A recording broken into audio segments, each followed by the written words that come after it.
Hey guys, today I want to present a solution to the International Math Competition 2023 Problem 8. At first, let's have a look on the problem statement. We have given a tree T with n vertices, and now we have to prove the following inequality. We sum the distance of u, v in the graph T over all distinct vertices u and v in T. We take the same sum, but this time of the inverses of these values here, and then we multiply these two sums and want to prove that this is greater than or equal to n minus 1 to the power of 3 times n plus 2 divided by 4. If you want to find out more about graph theory and the notations we use here, you can visit the graph theory skill page on our website. And for better notation, I call this first sum here w of t and the second sum here h of t. At first, we want to use the condition that our given graph t is a tree.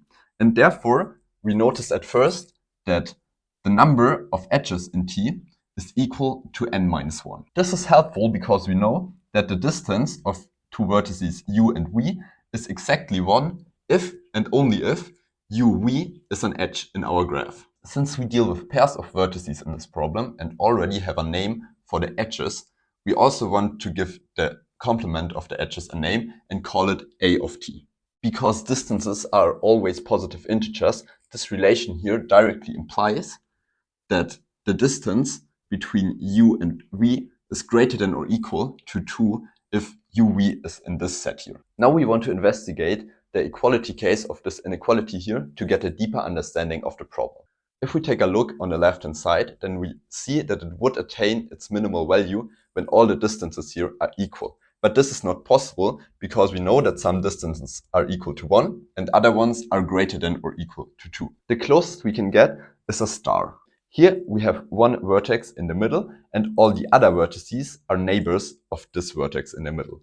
And as a small exercise, you can indeed prove that in this graph here, we have equality case in our inequality. Moreover, all pairs of vertices that are not edges in this graph here have distance 2.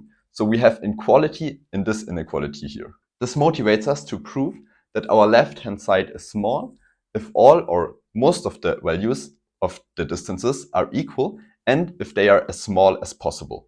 Since it is hard to deal with the sum of reciprocals, our idea is to use Jensen, and this is indeed possible because 1 divided by x is a convex function on the positive real numbers. We get that the sum over all uv in a of t of 1 divided by d of uv is greater than or equal to the number of summons divided by the arithmetic mean of all the distances. And here I want to note that we only sum over elements in a of t because we know that for the elements in e of t, the distance is equal to 1. Defining this sum here as s, we get that this is equal to the value of a of t all squared divided by s.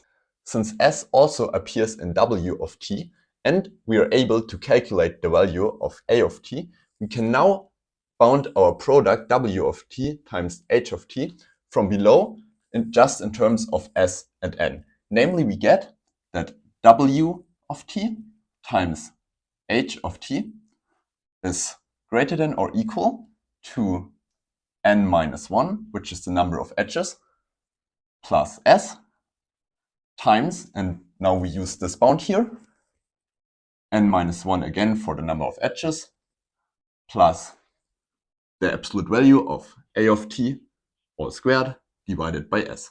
Multiplying this product out gives us that this is equal to n minus 1 squared plus the absolute value of a of t squared plus n minus 1 times s plus a of t squared divided by s. We see that our first two summons are both constants, and therefore we are only interested in our third summon.